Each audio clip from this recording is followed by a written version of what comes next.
Fear kuno ndi Igbo content creators.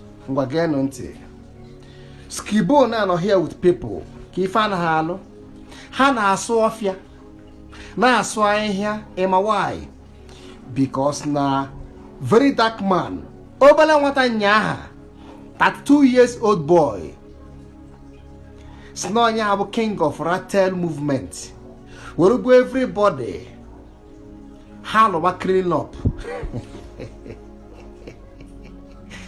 How clean up?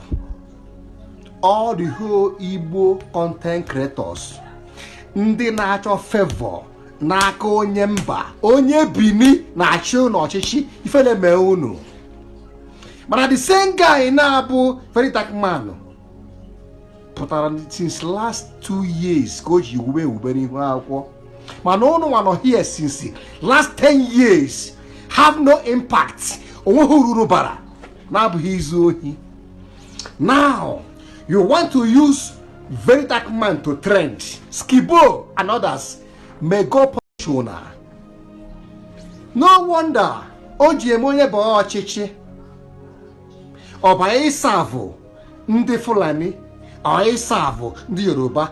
That's life of onye Igbo. Igbo anaghị abụ isi n'ụwa. Igbo anaghị abụ isi, we are followers. Unu nwere Eastern content creators. Oge na drag this small boy na-ele afịa n'ime afịa. Ịkpọghọ very dark man. Kịta now ị na-asụ ọhịa, ọsụ ọfịa. Ị na-asụ ọfịa. Unu anaghị ekwu okwu maka infrastructure na Igbo. Unu anaghị ekwu okwu maka gịnị? Injustice. Unu enwe okwu gbasara gịnị? Insecurity. Ị na-asụrụ na very dark man ọfịa. Just because na gịnị? N'ihi na efiru ikwu maka ya nwa, inwe followers, nwee engagement. Thunder gbue gị Skibo na ndị otue. Unu na-eme arụ n'ala Igbo. Every time ndị Igbo abụrụ followers. Anyị na-efolo ụmụ mba. Na onye bini, dimkpa bini, though I love him.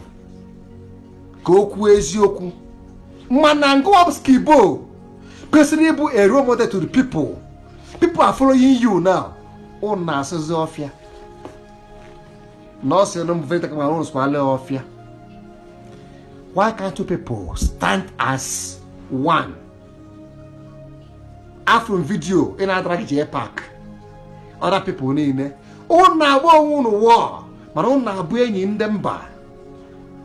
Ya bụrụ tata. Ma Soludo, ma Hope Uzodimma, ma Wike, ma Devo Mai, ma nke si na ya bụ nke Enugu si na ya bụ mba. Ha nchapụrụ slave to Tinubu and ndị Hausa. Ma gịnị? Unu na-achọ ebe dị mma. Unu enwe stand. Lezie Skibo, almighty Skibo. Anyị na-ekili ekili na-asụzi ọfịa. Ọsụha ebe nna, ọsụha n'Owerri, ọsụha n'Ụmụahịa, ọsụha n'Ike na-egbu, ọsụha na ime Owerri. Ọ na-asụ ya na because gịnị? Content creators. Ifele ma ụlọ. Fia! Igbo anyị ibu arụ.